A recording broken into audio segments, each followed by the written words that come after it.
New York and on the new Hot 97 app. Ebro in the morning on Hot 97. Boy, was I disheartened when I decided to put up my Gandhi-esque message yesterday about what's happening right now. Why were you disheartened? I'd held back like days from saying anything. The whole day it happened, and days I just didn't feel like posting about it because I know Twitter, for me, can't be the forum to discuss. I'm not Ebro. Ebro can put out messages and have people say horrible things, and sometimes he says horrible things back that you and I don't even realize he's saying out there that we really would probably try to get him in restraints if we knew. But I'm not as... That's why I F'd your mom's, be what? I can't do something like that. Wow. But for me, it ends up like affecting me a little bit more, so I end up staying also, back. The majority of the people who follow you just love to troll you. I don't know if it's a majority, because that would be an endless. But it's I more feel than... like it's I think endless. he has a mishmash of suburbanites who think he's just a hip-hop white dude and want him just for that. Then you have people who are just black people who just like him just because they like him because he's a hip-hop dude. But then you have like just regular sports fans and Hot 97 fans. And then there's a-holes. sports fans who don't want to hear about politics. Then there are black people who follow me for hip hop, but they don't like my politics or they don't trust my politics either. So like both sides really don't like a lot of what I have to say. So I was like, I got so frustrated seeing how much this conversation has become just, I don't know, to me, as I see it, dictated by the bad people. Like, we're allowing the bad people. I watched the Vice thing and got something different, I think, from it than like everybody else did. What did you get? Well, this is the craziest thing in the world. I got things from it. I already knew. I've seen documentaries about Klansmen. I'm Jewish. I can't help but staring at that crazy. So I've stared at it my whole life. Okay. What I didn't like was that he said things in it that were true. Like about how people didn't want to let them talk. And I was like, we can't. It's damn, we actually are. They showed things. But that's the truth. They showed parts of our side that made us look bad. I already know that they're but bad. we've been saying that, right? We've been saying Well, we that. have, but the rest of the world is not Right, seeing but that. here's where we are right now. Here's the nuanced place, dangerous place we're in right so now. nuanced. There's so much gray. Right? The dangerous place we're in right now is we all love free speech. We all love it. But if your speech is about harming people or hating people or taking from people, should your speech be allowed in public places? Well, that's the argument. That's what you put up on Twitter yesterday. Right. Should you be able to gather in a public place and talk about hateful things? Well, because it's clear that gathering in Charlottesville was not, you guys weren't just gathering about a statue. Bringing Jews will not replace us and all that chants into but is Jews will not replace us, which is one of the main chants I heard about. F-bombs. Like, I don't know okay, let's just stick with the Jews one, for example. As hurtful as that is for me to hear, do I think you shouldn't be able to do it? I don't know. And furthermore, we had people on our side. I saw a video of people like the Antifa people screaming, "I hate you." That is not what we were supposed to do. Well, we have lost sight on how we're supposed to react to hate. But also, let's be clear, and the anti-fascist people, like I said a couple of days ago, those are like liberal superheroes. They show up to fight. They're not showing up. There are protesters who show up to protest. Then there's the anti-Antifa folks. And both of them were President Rosenberg, so it's not like it was just Antifa. There were very fine people on both sides, guys. Both sides. Very fine people. But they show up to get it cracking. And there are people on both sides who show up to get it cracking. Do you think that some of the people who were there to show up and get it cracking on the Antifa side could have also been a setup?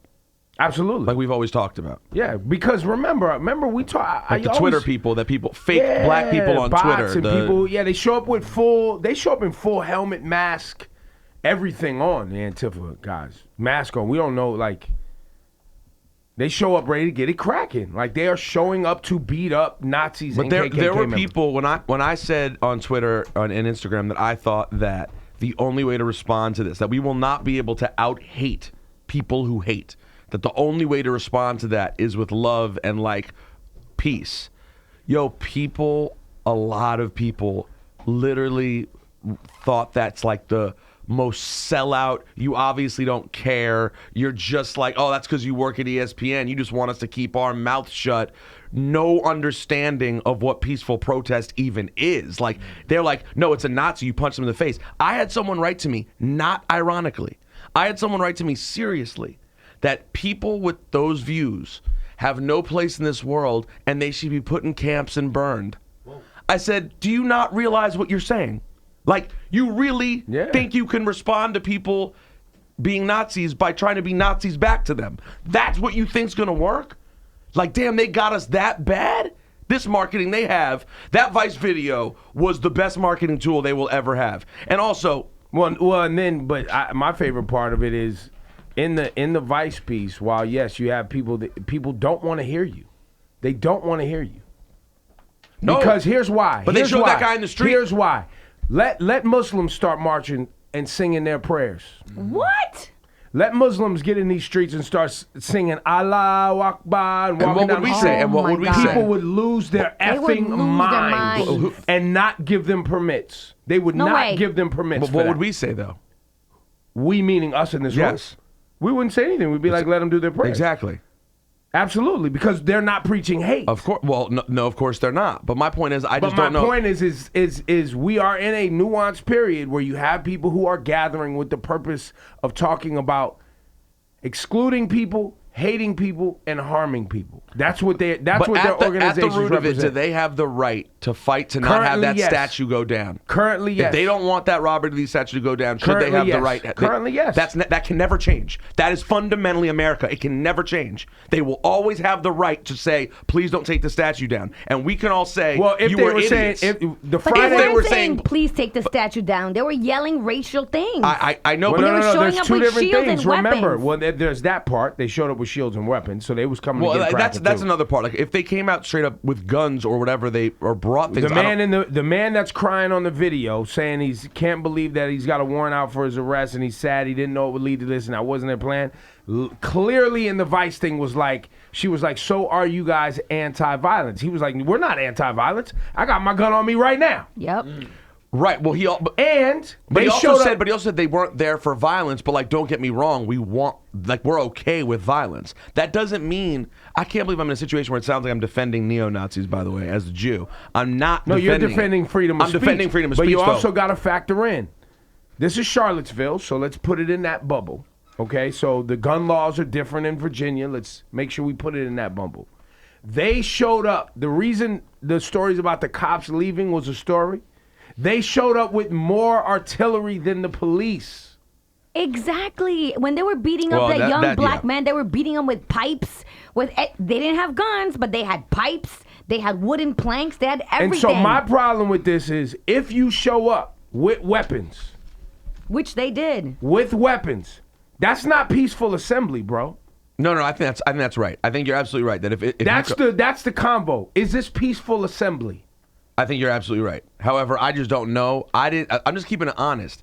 I didn't see anything until it was all kinds of people fighting. Like, I don't know what it looked like when it was just them. I don't. And I know that's a hard thing to say while we're in the middle of tearing down Trump for everything he's saying, which we should, because he's an evil whatever. But the truth is, I don't know it all. And we are all, we know that they're all bad people. We know that. But that's not enough. That cannot dictate everything we do just because they're bad. And we can't beat them. I just think ultimately we're not going to out-hate them. We cannot out-hate them. That's Here's them. the solution. It's all over Instagram right now. Here's the solution. All you KKK and Nazis have, at this point, I watched Instagram yesterday. You've been invited to every major black city in America at this point. People just want to see what's going to happen. But that wouldn't be the solution that I'm talking about either. That's the solution. I don't think that would be peaceful either. You want to talk all that in Charlottesville. Come to Brownsville.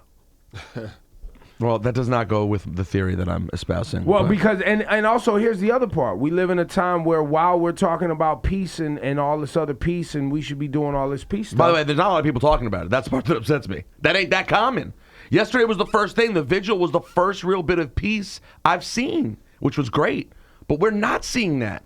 Even the people outspoken. Because people are tired of the nonsense. They try peace. I mean, I know where you're going. Peace made major progress. It got us from 0 to like 70. Okay, and now we're going back the other way. I don't think the solution is being like, nah, now we fight every last one of them. I mean, listen, there are less of them now, so it would be easier to do, but I still don't think I just don't think it's what we're supposed to do.